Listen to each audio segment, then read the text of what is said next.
Thank you for joining us here at Hayneville Baptist Church. We are delighted that you would join us for maybe one of our Bible studies or join us for a drive-in worship or the various things that we offer for you. And so you can take a look at our website or join us on Facebook or whatever social media that you enjoy.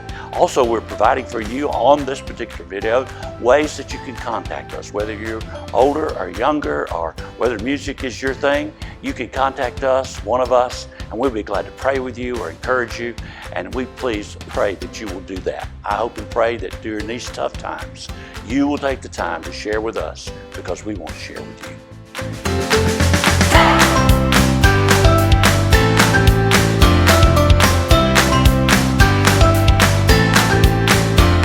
I want to welcome you to this midweek Bible study, and thank you for watching. It's a wonderful, wonderful week at Hayneville Baptist Church, and we are thankful for the things God is doing. We're thankful for those that have been sick that are getting better, and we're thankful for the way that God has touched people's lives. And as we continue in our study with Core 52, which, by the way, you can find at core52.org, sign up, doesn't cost you anything, and you can do the daily study time, which is about 10 or 15 minutes long. And then as a result, then you'll be ready for the weekly study as we arrive the next week. And this week we are on session number 31. And on session 31, it talks about the greatest commandment. It actually calls it the greatest command, but it's more than just a command. It is a commandment. And when you look at the Jewish Bible, you'll find 613 commandments. And so, all of these people that Jesus is going to be talking to in this study today are people that are scribes. And they're not just scribes in writing things down, but they're scribes in the word that is used for lawyers or attorneys. And so therefore they're studiers of the law. And they're asking serious questions because they're listening to Jesus and they like what he's saying. And so they want to ask these specific questions to get a good answer for themselves. And so let me start off by reading from Mark chapter 12, beginning with verse 28 down through verse 31. This is our passage for this week. Then one of the scribes came, and having heard them reasoning together, perceiving that he had answered them well, Jesus had answered the people well, asked Jesus, which is the first commandment of all? And Jesus answered him, the first of all the commandments is, Hear, O Israel, the Lord our God, the Lord is one, and you shall love the Lord your God with all your heart, with all your soul, with all your mind, and with all your strength. This is the first commandment, and the second like it is this, you shall love your neighbor as yourself. There is no other commandment greater than these. And of course, we can just sort of narrow down those two commandments to be love God, and then the second one be love others. And those are the greatest, Jesus says. And so the first one being the greatest of loving God is an answer to this particular scribe that will help him to better understand. In fact, he says after these particular verses, he goes on to say, well said, teacher. And so scribes were very intelligent. They were very learned. They were very experienced in what the Bible said, the Jewish Bible said, and they were trying to make things very clear. Now, Jesus answers him with an Old Testament passage found in Deuteronomy chapter 6, verses 4 and 5. This is the greatest family paragraph in the whole Old Testament. It talks about the family. It talks about how important the family is. It talks about teaching children when you're sitting down, when you're rising up, when you're walking along the way. It is a wonderful passage of Scripture, and Jesus quotes it here. And he quotes it, and in this particular passage in Deuteronomy, and the one where he is quoting it here now in Mark, these two passages use four things to describe these commandments. And when it uses those four things, it's a better understanding for us. And it says, love the Lord your God with all your heart, with all your soul, with all your mind, and with all your strength. Four things. The Bible uses two things at one place to talk about this same subject. It uses three things in another place to talk about the same subject. But whether it's two, three, or four things that it's talking about, what is being said is that in everything you do, in all that you do, love God. Not just on Sunday at church or on the Sabbath day or whatever, but to love God in everything that you do. To love God in every aspect of your life. And so when Jesus quotes this, it's very clear and it's very helpful to understand. Now, there's another time in Luke chapter 10 when Jesus is asked a similar question, and it goes something like this: Teacher, what must I do to inherit eternal life? In other words, what's the most important thing that I can do to inherit heaven or to go to heaven? Or what is it that I need to do in order to be able to go to heaven? And then he uses this same passage that he uses in Mark 12 in Luke to be able to answer that. And so all of these things have to do with loving God and loving others. So I want you to go with me to Deuteronomy for just a second. If you have your text there with you, and if you don't, get it if you can, and go to Deuteronomy with me, chapter 6, and then verse 4. And when you get to verse 4, you will see the very same thing that Jesus has just quoted in the New Testament. In verse 4 it says, Hear, O Israel, the Lord our God, the Lord is one. You shall love the Lord your God with all your heart, with all your soul, and with all your strength. And when you see these things, it begins to grasp you that, okay, why is it said 4 ways one way, 3 ways another way, 2 ways another way? Why is it said like this? And it had to do with the people that surrounded Jesus. It had to do with their belief about how people are made up. Some people are made up, well, things are good, things are bad. Some people are made up with a heart for things, and some people are made up with evil for things. And so it had to do with what the people were thinking that he was talking to when he used 2, 3, or 4 things. But for us, I think it's very easy to describe this from the standpoint of 3 things. Because as human beings, we're made up in 3 categories, much like God is made up as Father, Son, and Spirit. And we are made up in 3 categories, and as a result of that, we are spirit, soul, and body. And so as we're made up with spirit, soul, and body, then we begin to attach these words to some of those. And as a result of that, you can come up with what he's saying. In your spirit, in your soul, with your body, love God. No matter what, love God. And it's easy for us to see it like that because that's the way that we think about man being a trichotomy, it's called, or made up of 3 parts. And so as a result of that, we do, with all of our being, we love God. Whenever you love something else more than you love God, and the way you tell that is by what you talk about, or by what you do with your money, or what you do with your time, that tells you what you really love. And so you need to examine that very carefully and make sure that God is included in all those things, because if you don't, then you're losing out from the standpoint of knowing the importance of loving God. And so I'd like to think about it even like this. If we do not make the number 1 commandment loving God with all of our spirit, with all of our soul, and with all of our body, then what happens to us then is we begin to put idols in our life, things that are more important, maybe another person, maybe a hobby, maybe our jobs, maybe some thing that we might own, like an automobile or something, or a boat, or whatever it might be.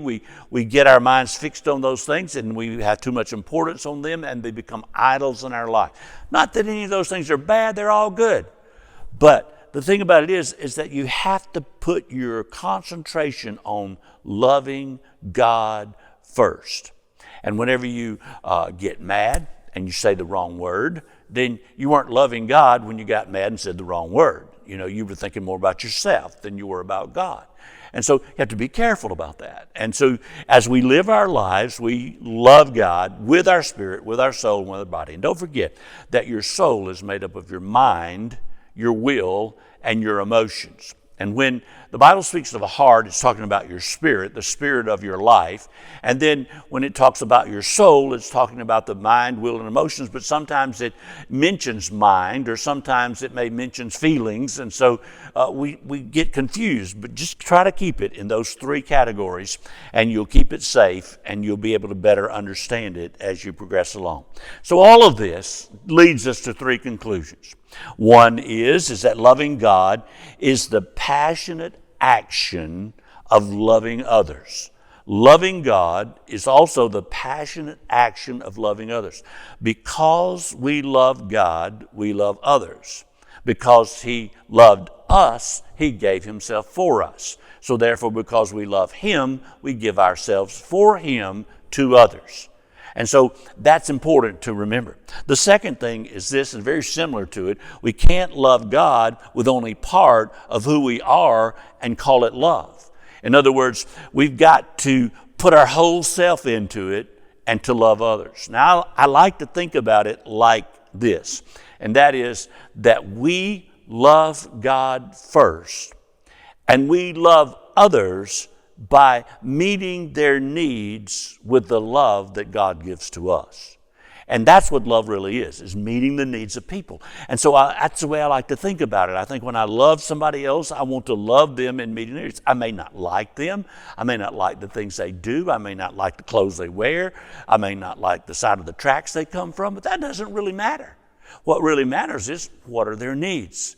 And how can I use God's love to show them God's love and to meet their needs and to help them in their daily lives.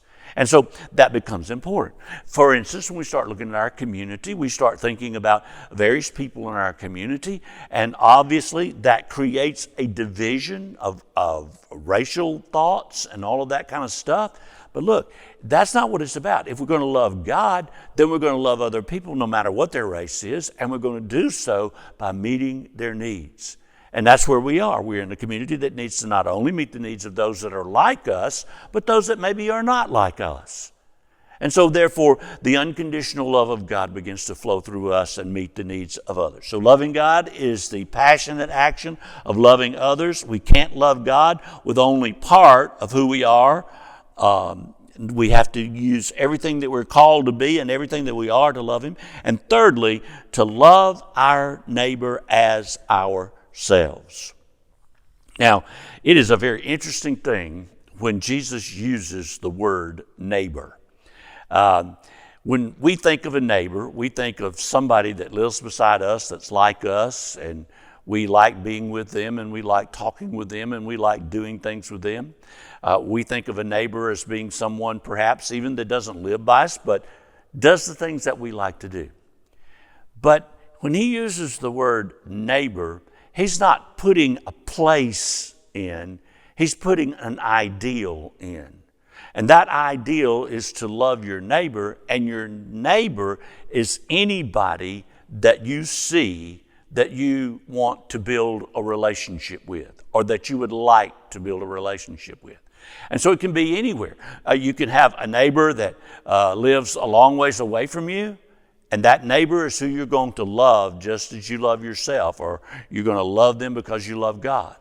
And those neighbors are people that wherever they might be. And so if we want to love our neighbor, it's going to be someone that we invest ourselves into in order to be able to try to help them in their relationship with God and their relationship with others. And it's all about relationship. So bottom line, Jesus gives a beautiful illustration, a beautiful example in Luke chapter 10, beginning with verse 25 down through verse 37. And that illustration is this. It's the illustration of the Good Samaritan. We're all familiar with that. We're familiar with the Good Samaritan. A man sets out to go from Jerusalem to Jericho, and as he does, he is met by some robbers, and those robbers take him and beat him and take his money and steal his money and leave him on the side of the road to die. Then the priest comes by and sees him laying beside the road, and the priest moves all the way to the other side of the road and walks on by and does not stop to help that individual. Then what happens is a Levite comes by. And when the Levite comes by, then the Levite sees that person and says, "Oh no." and gets to the other side of the road quickly and begins to walk right past them, never to help. But when the Samaritan comes by, now I would like for you to think for just a moment about the person that you may feel so much racial difference with that you have a hard time being around them. Think of the people that fit into that category for just a moment. That's who the Samaritans were. They were the people that people didn't like to be around. They were the people that were looked down upon because of where they lived in Samaria. They were the people that were not considered equal with everybody else.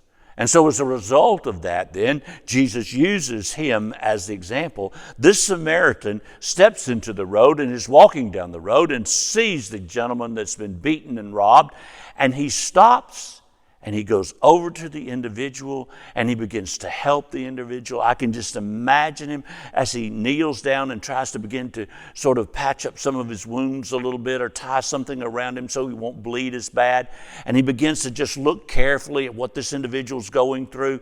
And then he takes that individual and puts him on his own animal to ride, his own donkey to ride, and he takes him to an inn, which would be like a motel or a hotel.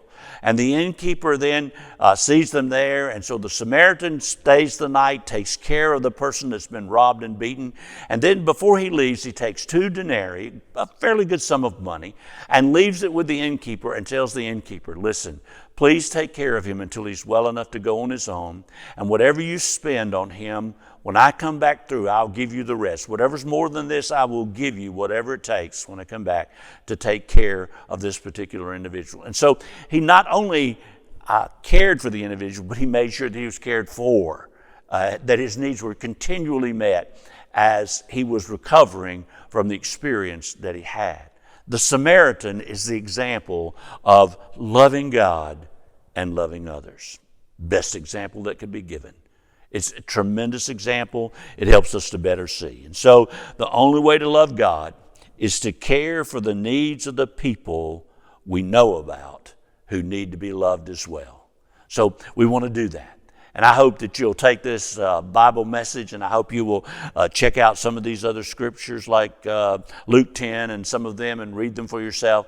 And you will see that this is the last question that Jesus answers before he goes to the cross. And what great love for us to be willing to go to the cross. So with that kind of love living inside of us, can't we go to the cross for somebody else? Sure we can. We can and we should. Thank you for listening. God bless you. I hope you have a wonderful rest of the week. See you this Sunday at 10 o'clock in the parking lot.